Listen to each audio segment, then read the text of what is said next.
Selamat pagi, terima kasih atas kesempatan yang diberikan kepada saya. Kenalkan, nama saya Yuni Betwali.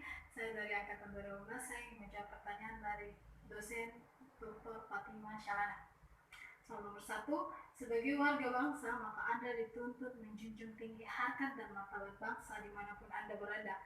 Bagaimana wujud penghargaan atau atas harkat dan martabat dalam status Anda sebagai mahasiswa PPKM?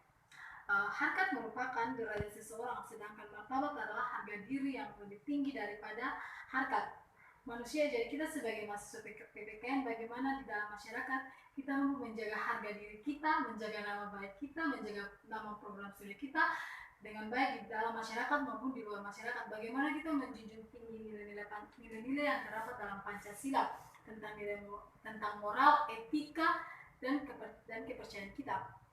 Kita mampu menerapkan nilai tersebut di dalam lingkungan kita dengan tidak menjatuhkan harkat dan martabat kita. Kita harus menjaga nama program studi kita sehingga apa yang kita lakukan di lingkungan masyarakat tidak mencemarkan nama program studi baik di luar masyarakat maupun di dalam masyarakat. Contohnya seperti bertutur kata yang sopan. Soal nomor 2. Mengganti Pancasila sebagai dasar negara sama saja dengan merubah negara. Bagaimana tanggapan Anda terhadap inisiasi DPR untuk membuat rancangan undang-undang HIP yang menganut Pancasila dengan Trisila atau Ekasila?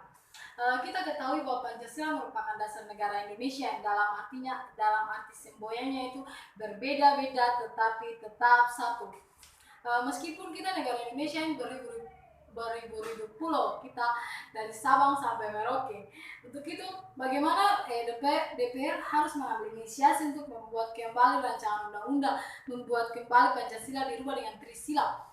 Sama saja dengan DPR ingin merubah negara Indonesia, DPR ingin merubah Pancasila, DPR ingin merubah Undang-Undang Dasar, DPR ingin merubah bentuk dan sistem pemerintahan Indonesia kembali dengan membuat hukum-hukum yang terdapat dalam negara Indonesia dirubah kembali menjadi Trisila atau Ekasila dan membuat rancangan undang-undang HIP yang mengganti Pancasila tersebut. Untuk itu, DPR tidak bisa mengambil inisiasi langsung dengan mengubah Pancasila karena dalam hal ini kalau DPR merubah kembali Pancasila sama saja dengan DPR merubah kembali bangsa Indonesia ini, merubah kembali bentuk pemerintahan, merubah kembali sistem pemerintahannya yang ada di saat ini. Kita masuk ke nomor 3, yaitu seandainya negara dalam kondisi genting akibat konflik horizontal dan vertikal, kemudian ada upaya wajib militer atau wamil bagi setiap warga. Bagaimana upaya dan tanggapan Anda menyikapi hal tersebut? Kita ketahui bahwa dalam negara Indonesia ini ada berbagai masalah konflik akibat konflik politik, konflik hukum, dan konflik sosial yang terjadi di masyarakat Indonesia ini. Untuk itu pasti ada upaya pemerintah untuk mengatasi hal tersebut. Kita sebagai masyarakat kita harus mengetahui kenapa sampai hal itu bisa terjadi, kenapa sampai masalah ini bisa terjadi, kenapa sampai masalah itu bisa terjadi. Bagaimana kita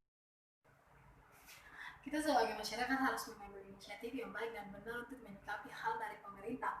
Tetapi dalam masa majemuk seperti Indonesia, sebenarnya juga terdapat potensi yang luar biasa ketika kebudayaan dari berbagai suku dikelola dengan baik akan menghasilkan khas budaya bangsa yang luar biasa. Kita ketahui juga dalam negara Indonesia ini ada juga konflik antara budaya, konflik antara ras, konflik antara golongan, dan konflik antara suku. Bagaimana kita sebagai masyarakat yang majemuk, kita harus mengambil hak atau kewajiban kita sebagai masyarakat yang majemuk, masyarakat yang memiliki suku, memiliki budaya, memiliki golongan itu, kita harus mengambil inisiatif yang baik supaya konflik yang ditimbulkan karena kebudayaan, konflik yang ditimbulkan karena agama, itu kita bisa mampu mengatasinya dengan tidak adanya peperangan, tidak adanya kekacauan dalam bangsa ini.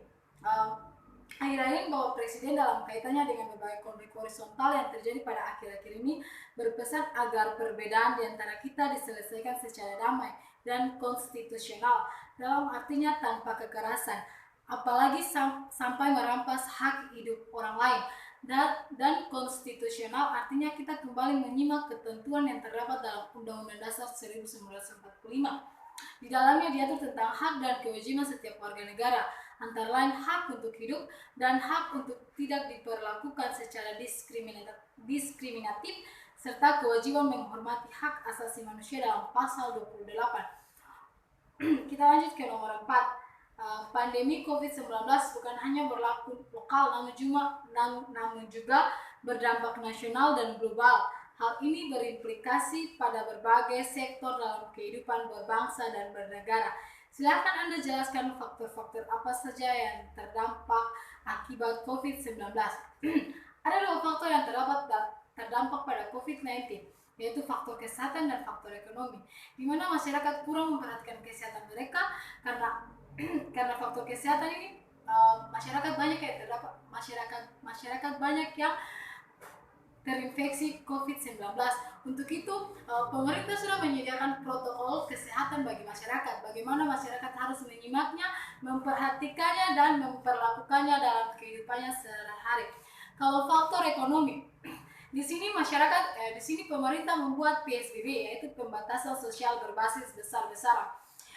PSBB ini dibuat untuk mengatasi aktivitas masyarakat dengan tidak secara setiap hari aktivitas masyarakat itu normal atau berlaku dari pagi sampai sore, tetapi tidak, aktivitas masyarakat dibatasi. Untuk itu perekonomian masyarakat juga akan menurun, karena masyarakat tidak melakukan aktivitas kerja, masyarakat tidak melakukan pekerjaan mereka setiap hari, maka faktor perekonomian dalam bangsa ini akan menurun.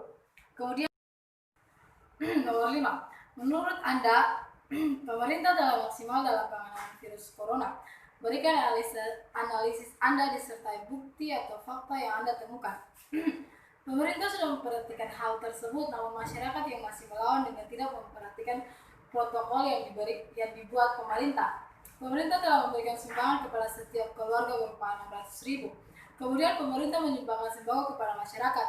Kemudian dari pihak kampus memberikan bantuan kepada mahasiswa berupa makanan yang dapat menjamin kelangsungan hidup mereka.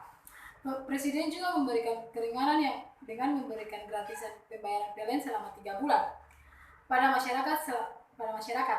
Pemerintah juga semaksimal mungkin melakukan tugas berupa bantuan dan pencegahan kepada masyarakat. Tetapi ada juga masyarakat yang belum menaati dengan ingin berpergian yang hanya akan berdampak virus untuk tidak masyarakat. Demikian hasil presentasi saya. Sekian dan terima kasih.